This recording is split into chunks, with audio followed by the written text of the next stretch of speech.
Welcome to the Great Detectives of Old Time Radio. From Boise, Idaho, this is your host, Adam Graham. If you have a comment, email it to me, box13 at greatdetectives.net. Follow us on Twitter at Radio Detectives and become one of our friends on Facebook, facebook.com/Radio Detectives.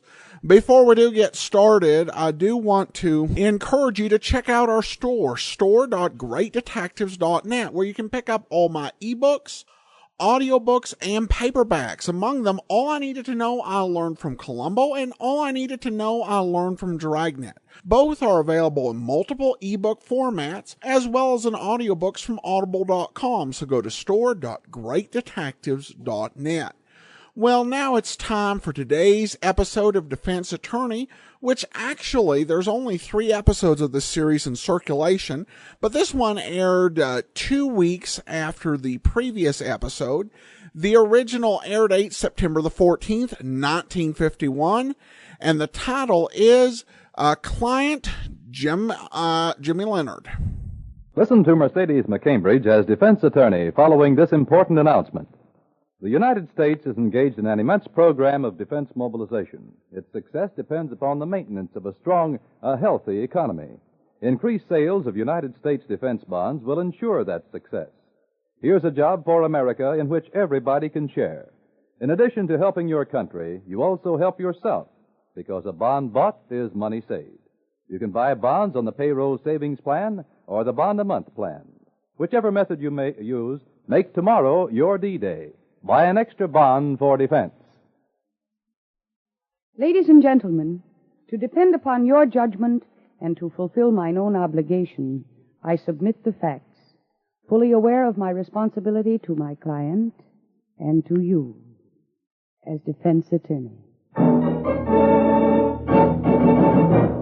The American Broadcasting Company presents Miss Mercedes McCambridge as defense attorney.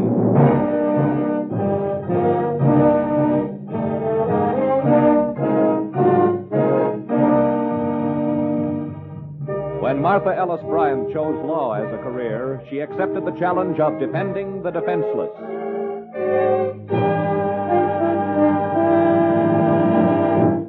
Jimmy Leonard was one of the defenseless, a 16-year-old newsboy charged with hit-and-run manslaughter.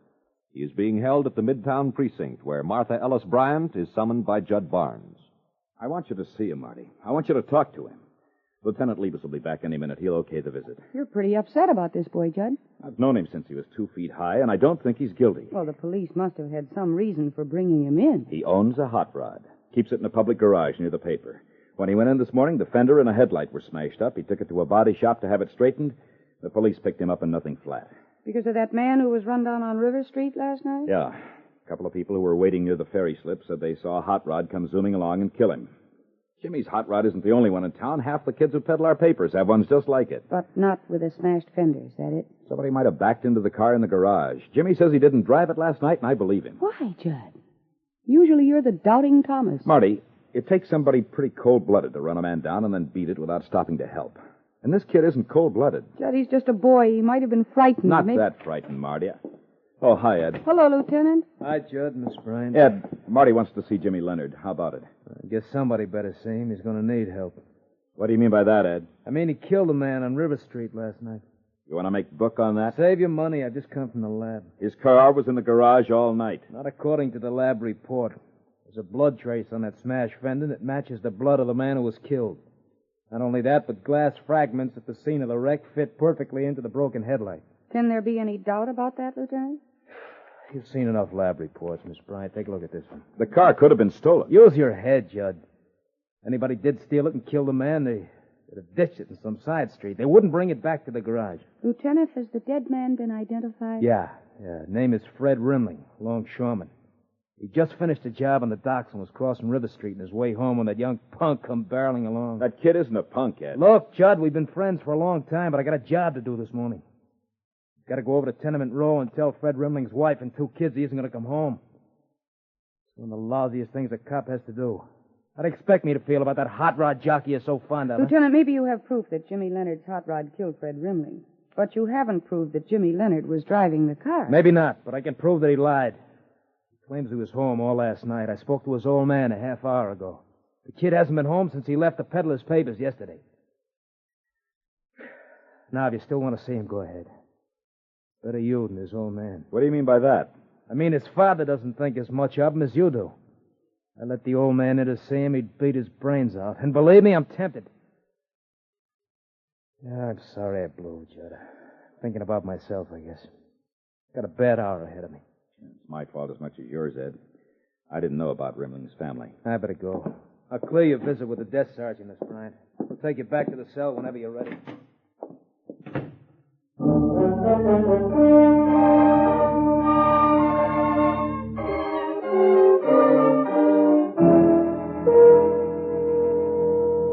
Look, Jimmy, Miss Bryant can help you, but she can't do it if you won't talk. I've told you everything. You haven't told us where you were last night. I was home. Your father says you weren't. Maybe he didn't hear me come in. He was sleeping. I got up this morning before he did. I see. Jimmy, how big is the place you live in? Not big. Kind of small. How many bedrooms? One. Where do you sleep? Pop and I share the room. We got twin beds. How about your mother, Jimmy? She's dead. I'm sorry, I didn't know that. No, it's all right. Jimmy, where were you last night?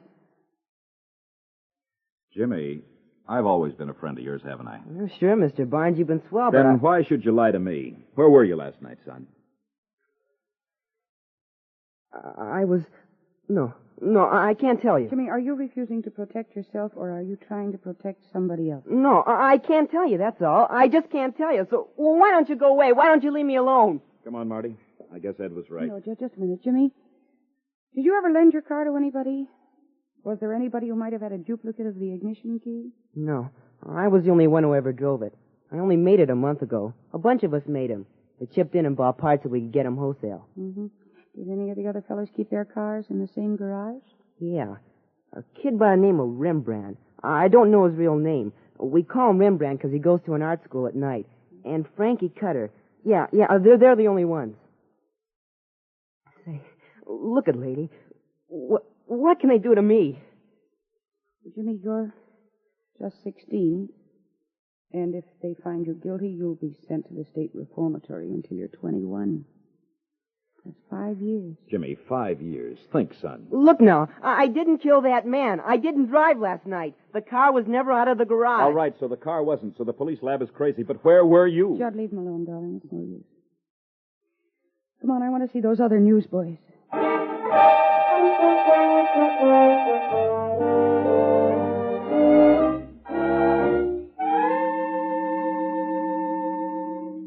Jimmy's in kind of a jam, huh? A bad jam, Frankie. Yeah, I understand you have a car just like his, Frankie. Sure, a bunch of us got him. We all made him together. Uh-huh. Do you keep yours in the same garage? Got to keep it someplace. What a racket. $8 a month garage rent. I could leave it in the street and save the dough, but the cops keep slapping tickets on it. Hey, you got a butt, Mr. Barnes? I'm out. Sure, Frankie. Here. Thanks. Guess I ain't got no matches either. Here, I've got a lighter.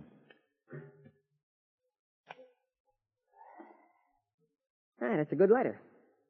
Look, if my old lady sticks her head in here, grab the weed fast, will you? She screams like an eagle if I smoke in the bedroom. Frankie, did you happen to see Jimmy Leonard any place last night? Oh, why? Do you say I did? No. To your knowledge, has Jimmy ever gone around with a girl? A girl? Jimmy? He's too square. Uh-huh. Is your car in good working order, Frankie? A dream on wheels. I got a carburetor on that baby. You ought to see it go. I knock off work in the mornings about 4:30 and head for the speedway. A lot of hot rod guys there in the morning, you know. So there's no traffic and we can race. Ain't nothing can touch that heap of mine. Do you do that every morning? Sure, it's kicks. Did you do that this morning? No, not this morning. I was too tired, beat. Hmm. Where was your car last night while you were working? Was it in the garage? Where else? Is it there now? Of course it's there now. Rembrandt's too. Yeah, we know. We've already spoken to Rembrandt. Well, thank you very much, Frankie. Judd, we better go. Sure. Stick around a few minutes.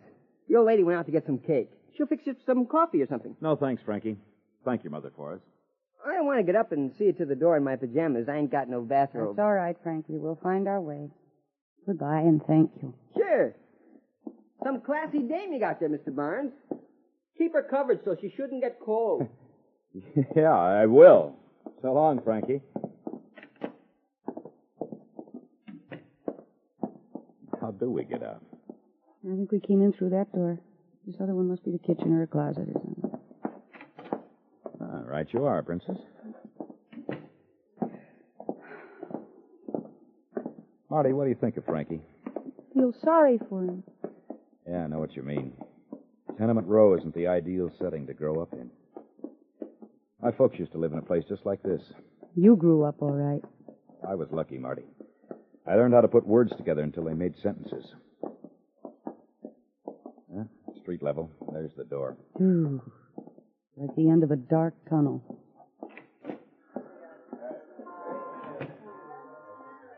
Judson, I know you have to get to work, so I can take a cab to Jimmy Leonard's house, huh? Yeah, I'm afraid you'll have to, Marty. I'll drop you at a cab stand. All right.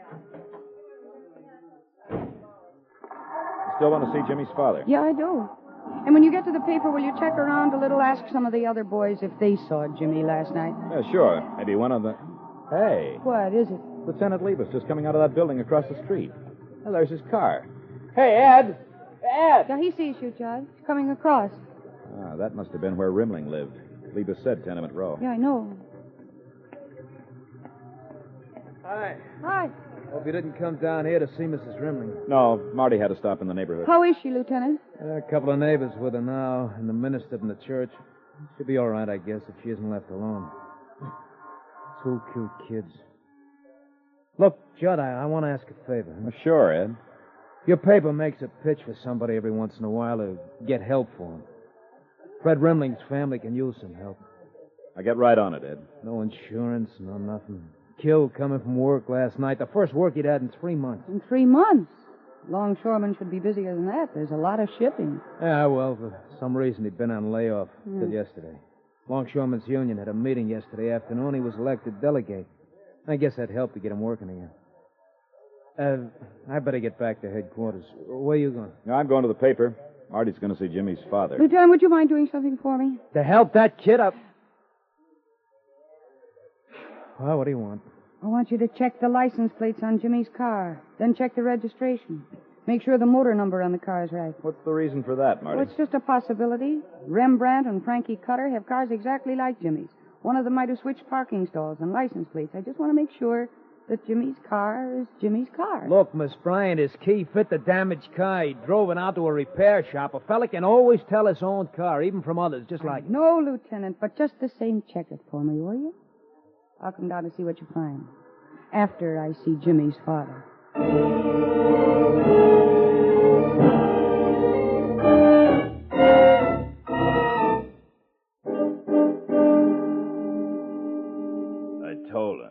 I told him 100 times if I told him once that car'd get him in trouble. Now look at him. Behind bars. Well, tomorrow morning he'll be arraigned and transferred to the county jail. And then you'll be able to see him. I don't want to see him. Not unless I can get my hands on him. I'd like to break his neck.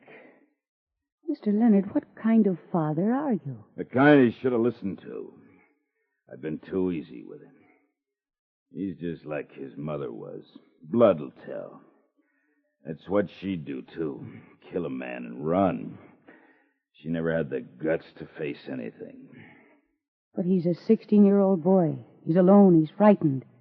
And he may go to a reformatory if he's found guilty. Does that mean anything to you? I never should have kept him. She wanted him. I should have let her have him. They're two of a kind. Oh, who are you talking about? Some girl? I'm talking about his mother. Oh, isn't your wife dead? How do I know? I haven't seen her in 10 years. She wanted him, but she couldn't get him. But when I got finished with that divorce court, I showed him what she was. You mean you divorced your wife and you got the custody of the boy? The court found she wasn't a fit mother. The court find that you were a fit father? I did everything for him. Tried to make something out of him. It's almost unbelievable how far justice can miscarry. What do you mean by that? You never wanted that boy. I took him. Made a home for You him. took him so that you could do just what you've done, not because you wanted him, but so that you could punish him. So that you could get revenge for whatever you think your wife did to you. Say, who do you think you are to come in and talk to me like this in my own house? Now get out of here. When you see that son of mine, tell him I hope they keep him in jail forever. I will, Mr. Leonard, I will. Because compared to the home you've given him, his life there will be paradise.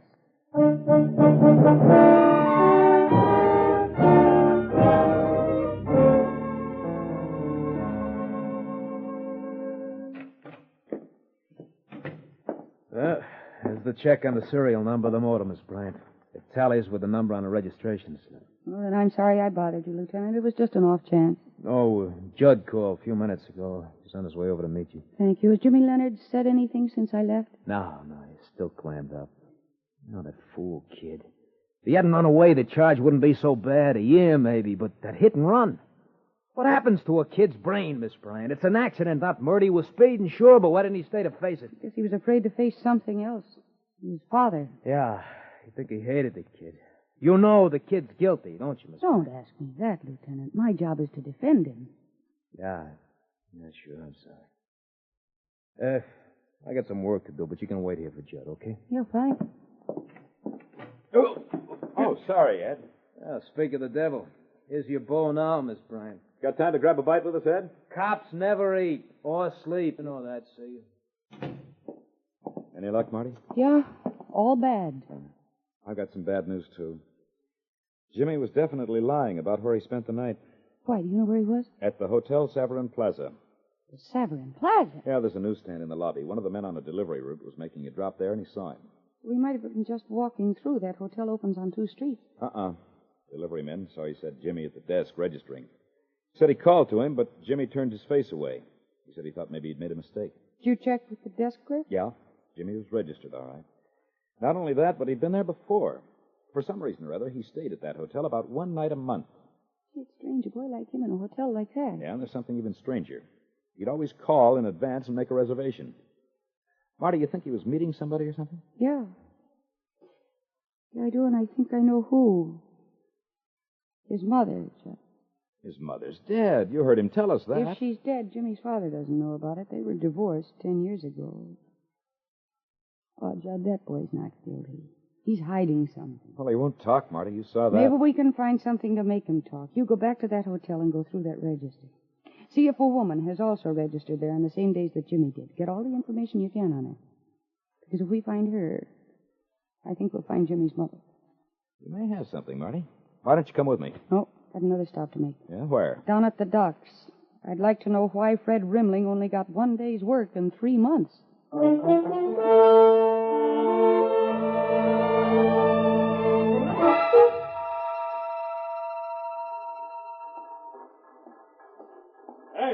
Hey, you sister. Yes? Down these docks ain't no place for a lady. Hoists and everything, you might get hurt. Thank you very much. I'll be careful. Hey, wait a minute. Don't go. I ain't finished talking yet. You let go of my arm. You've been nosing around the docks all afternoon asking the longshoremen questions. You shouldn't do that. These guys got to work. I don't think what I do is any of your business. It's all my business. I'm Joe Boston. You're wasting their time, and they all work for me. Oh, I see. You're Joe Boston. Yeah. Heard of me, eh? Yeah, this afternoon I've heard quite a lot about you. Fred Rimling worked for you, too, didn't he? Yeah. Poor Fred. I just sent some flowers.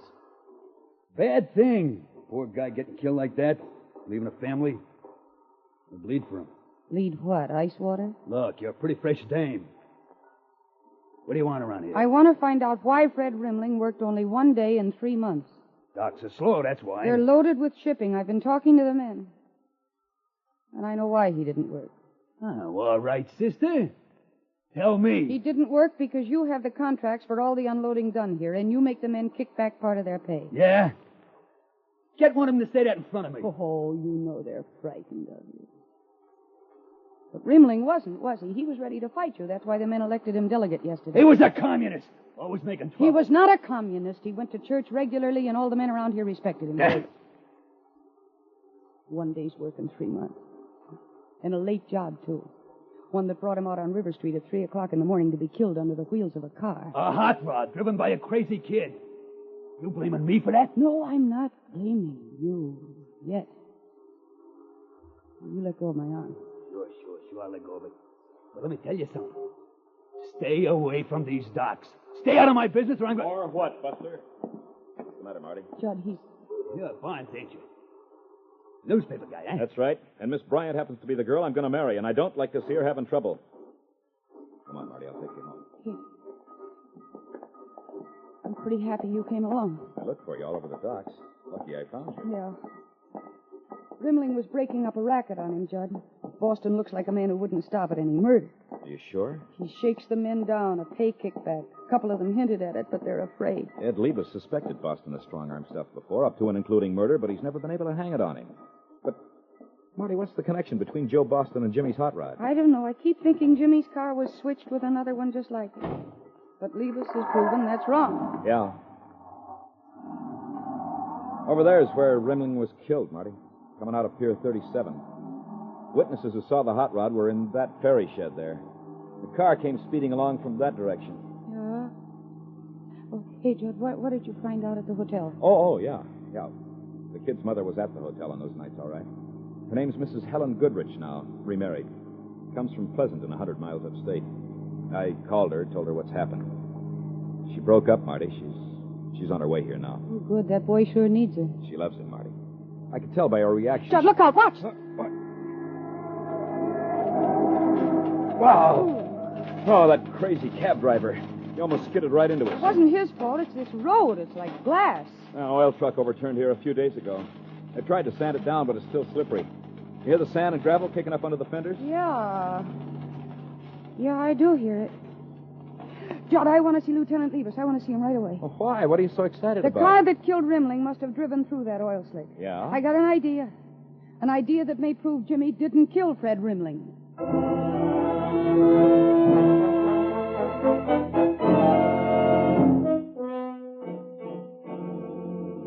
Now, wait a minute, Miss Bryant. Wait a minute. Give me that again. Slow. Lieutenant, the car that killed Rimling must have passed that oily spot on River Street, right? Yeah, so? Suppose it was not Jimmy's car. I got a short answer for you, Miss Bryant. If it wasn't Jimmy's car wouldn't have a smashed fender and headlight. There are 2 other cars like it in the same garage. The night man admitted he was asleep. Any one of those cars could have gone in and out without his ever seeing them. Okay, what's your point? Her point is that Rimling might have been killed by one of the other hot rods. How did you happen to pick Jimmy up, Ed? You know how. Judd, we put out a bulletin to all repair shops to report a damaged hot rod. And you got a call on a car with a smashed fender and headlight. Yeah, and it's good, solid evidence. But would it still be solid if you could prove that an undamaged fender and headlight were removed from Jimmy's car? Right in that garage? And the damaged ones put on in their place? Ed, it could happen. Yeah. I never thought of it, but you're right, it could. Yeah, but how can we prove it? Your lab can. By that oil slick. The death car came through it. And that oily sand hits up under the fenders and some of it sticks. It did on my car, Ed. I checked to see. That's proof, Lieutenant. You have the lab go over Jimmy's car again. If he did drive through there'll be traces of oily sand under all 4 fenders. But if you only find it under the damaged fender, then that fender does not belong on Jimmy's car. Miss Bryant, if I ever kill anybody, you've got a client. Hello, Liebes. Call the lab. Tell them I want a crew at the police garage right away. Ed, better send somebody to look at those other cars, too. The ones belonging to Rembrandt and Frankie Cutter. If one of them made the switch, he'll have oil and sand under 3 fenders. Yeah, it's a good idea. I'll bet on Frankie Cutter's car. Frankie told us he used to go racing every morning. But he admitted that he didn't the morning after Rimling was killed. Sure. He missed the races because changing that fender and headlight took time. Where's he live, Jim? Let's see. It's almost 9 p.m. He should be at the newsstand by now, 5th and Madison. Hello, give me radio division. Radio, Lieutenant Liebes. Put out a pickup for a kid named Frankie Cutter. He's a nosy. 5th and Madison. Have him brought in here and held till I get back.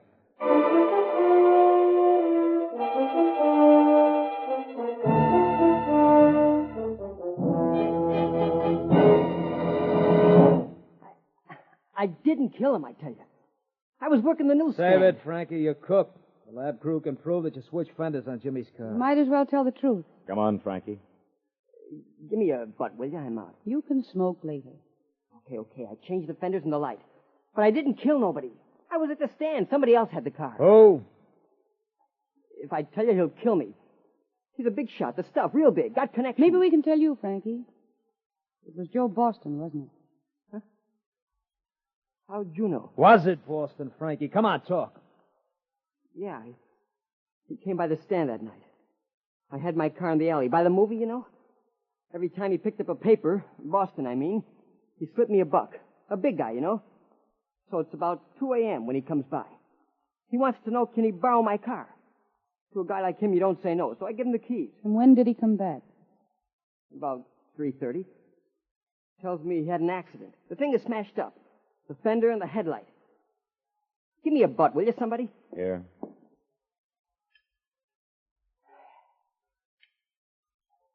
Give me a C-note. To keep my trap shut. I didn't know what happened. When I took the car into the garage, the night guy was asleep. So I glommed onto a fender and a light from Jimmy's car. Next morning, when I found out a guy was killed, I was scared stiff. I couldn't say nothing. Boston had laid me out. Enough, Lieutenant? Plenty. Radio division. Radio, leave us again. Another pickup. Joe Boston on a 224. No, I'm not kidding. This time he rides. Come on, Frankie. Where are you taking me? I didn't do nothing. You're a material witness. I want to keep you alive until Joe Boston isn't. You're lucky we picked you up. He's right, Frankie. Boston knew we were asking questions about him. When he picked up his paper tonight, your tip might have been more than $1. He'd shut you up for good. When they bring him in, you ain't going to put him in the same cell with me, are you? No, but I ought to just for kicks. Come on, move. While I'm putting this one in, I'll let Jimmy Leonard out. We'll wait. Marty, thanks. You saved a good kid. Jimmy'd have to be good. If he weren't, he'd have gotten into trouble a long time ago with that father of his. That man is a real... Is Lieutenant Levis here or Mr. Barnes? I've got to see one of them right away, please. I'm Mr. Barnes. You must be Jimmy Leonard's mother. Yes, where is he? Let me see him, please. It's all right, Mrs. Goodrich. Mrs. Goodrich. Jimmy will be here now in just a minute. He's being released. Released? Released? You mean he's all right? They know he didn't do anything? Yes, they know. Mrs. Goodrich, he wouldn't tell them where he'd been that night. You know why? Because of me. My husband. Not Jimmy's father, Mr. Goodrich. He doesn't know I've been married before. I never expected to see Jimmy again after his father divorced me, so I never told Mr. Goodrich. I see. Since the divorce, I didn't see Jimmy again until last year. He came to do some shopping. Saw him selling papers and recognized him. Our mother knows. I had to see him after that. We met once a month. Take it easy, Mrs. Goodrich. I was afraid to tell my new husband. Afraid I might lose him if I told him now, so late. I guess that's why Jimmy wouldn't say where he was. He knew I was happy. He didn't want to bring me into it. Yes, but you'll have to tell your husband now. I did. Right after Mr. Barnes called. I don't know now why I was afraid to tell him before.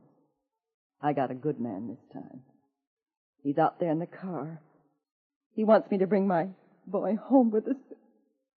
But I can't. He's still a minor. The courts gave his father custody. Mrs. Goodrich, you take the boy along with you. You leave the rest to me. I'll get that decision reversed if I have to spend my life in a courtroom. Thank you. I don't... Jimmy, my baby. Mom. Come on, Jim. You know, Marty, you worry me. Why? Well, there's nothing a man dreads more than the prospect of being married to a woman smarter than he is. Don't worry about it, Doc. No, why not? Because if I'm really smarter than you are, I'll be smart enough to never let you know it. Oh. All right, that's a deal. Now give me a kiss. I don't want to. Come on.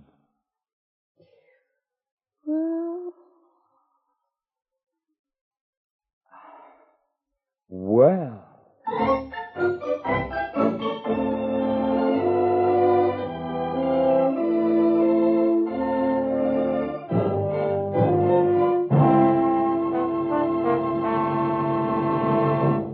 You have just heard Defense Attorney starring Mercedes McCambridge with Howard Culver as Judd. Tonight you heard Tony Barrett as Lieutenant Liebus, Tom McKee as Boston, Joel Nestler as Jimmy, George Peroni as Frankie, and Irene Tedrow as the mother. Music was composed and conducted by Rex Corey.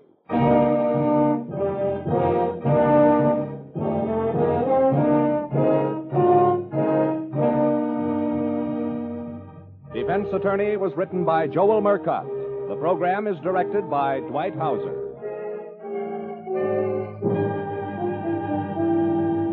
Next week, another exciting adventure with Mercedes McCambridge, Defense Attorney. Be sure to listen. This is Your FBI. The official broadcast from the files of the FBI follows immediately. Stay tuned. This program came to you from Hollywood. America is sold on ABC, the American Broadcasting Company. This is Andrea J. Graham, author of the Web Surfer series, Oh, and a Madam's Wife. You're listening to the Great Detectives of Old Time Radio.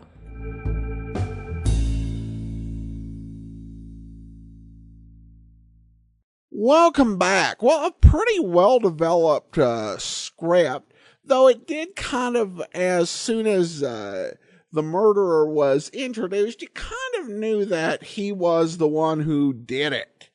But a lot of it was finding out why, as well as the drama, and really showing the strength of Martha Ellis Bryant. Though I will say her advice to that mother, don't worry, you just go ahead and take your son, and I will work through court after you've taken your son to get the custody changed. It's almost very odd legal advice. It's almost foolhardy. It's practically the type of advice Nick Carter would give if he were a lawyer. But I definitely like her character, and you have the feeling, just like the lieutenant said, that if you ever got charged with murder or any other serious crime, she's someone you'd like to have in your corner. But now we turn to listener comments and feedback, and we have this from Dave. Adam, I really enjoy all your podcasts and wanted to thank you. I would like to know when you will be airing Richard Diamond. Well, thanks so much, Dave, and thanks for the question.